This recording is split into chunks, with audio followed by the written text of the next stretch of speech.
Hi everyone. This is the TYG Music Fest, and I'm Celeste Chandler, and I have with me, 13 DG. and we are here to interview him and ask him all about his music. And so tell me, what first got you into music? I've always been into music all my life. Ever since I was a little kid, just like videos my parents have of me playing with like instruments and stuff and singing along from when I was like 2 or even younger and stuff. But I never started taking music seriously until more recently. But I released my first song when I was 12, back in 7th grade. Okay, you released your first song. What was that?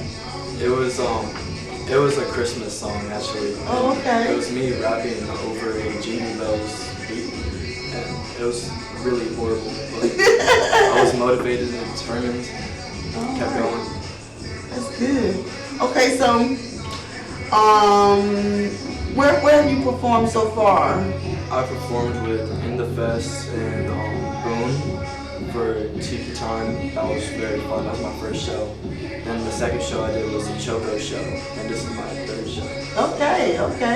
So you say you got some music videos out there. Can you tell us about those? I have a song called It's Not Over, and that's more like hyper pop vibes. It's produced by Seam Spark and shot by my homie Nathan and edited by Suicide Cup. And so is Love is War. Love is War is produced by Census from Internet Money. And I also shot by Nathan and edited by Suicide Cup. Okay. So what is the message, one message you would like to give to your fans? Always keep pushing no matter what. Like, if you have a dream, it's not too unrealistic to keep chasing no matter what. Like, if you ever feel down, it's not like embarrassing to go get help. Like, you always gotta have an outlet and a place where you can talk to people about how you're feeling. So do you think that you put a lot of your emotion and feelings into your music? 100%. I'm actually releasing an album August 12th, and it's called 13 Feet Under, and the whole concept of the album is essentially that I'm going through a lot, and it gets to the point where I kill myself, and my body reflects back in my life and realizes that there was so much more that I could have done, and that I really just robbed myself, my future, my friends, and my family. And there were so many people that depended on me, and even though I still knew that, I took my life, and I regretted it and had a lot of remorse. So what's the title of that song? 13. And even though I couldn't go back on what I did and come back to life and resurrect myself, I can still be an example, make a mark, and be there for people, my words, to help them realize that one, they're not alone, and two, it's okay to get help no matter what. Okay. Let's see. If you weren't doing your music right now, what would you be doing? That's a very hard question because, in all honesty, I really can't see myself in anything else. That's good. That's good. At least you know that, right? That's good to know. No problem. Who's your favorite artist outside of yourself?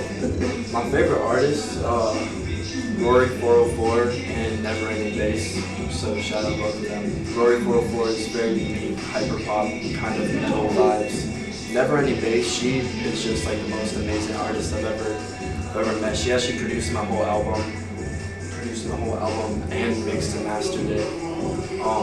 She is literally a go at producing when it comes to that. Literally just everything about music. She's just a genius. So, okay. Big inspiration. That's great. Okay, so a lot of times artists, and I'm not trying to be stereotypical, but a lot of times they do find themselves in a little trouble, you know. What's the most trouble you've been in? If you don't mind saying, I mean, if you do, we got that, we good. You don't have to say exactly I'm just thinking.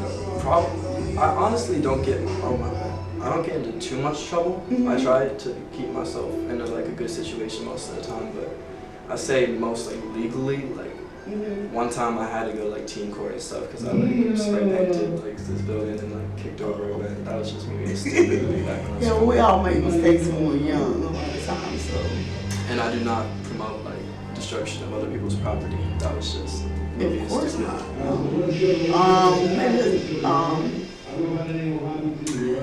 Industry. The industry. If there was anything you could change about the industry, what would it be? There's a lot of people who are really just doing they're trying to just make it by themselves without a label, because labels just be attacking people. Not attacking people, but they when people sign, sometimes you really got to know what you're signing, because people will sign their souls away and they'll be literally in a situation where they cannot leave. So I just want to see more independent artists and people just doing it themselves, learning the music and not just relying on other people or relying on a label or something to make it something. All right. Well, thank you. Tell everybody what your Instagram, your Facebook, how can they reach out to you? And where's your music located? Alright. My Instagram is 13DG. My SoundCloud is DG. And my handle is 13DG. All platforms, Spotify and Apple Music, everything else. DG. As in David. I'm not gonna say my whole name, but yeah, my initials. Other than that, my Twitter is real 13DG, and that's pretty much it. Okay. Well, tell everybody that your picture is locked in with Lock It In Media. Picture group. My picture is locked in with Lock It In Media Group. My picture is locked in with Locked In Media Group. All right. Thank you so much. Of course, All right. Thanks, Thank you man. so much. Okay.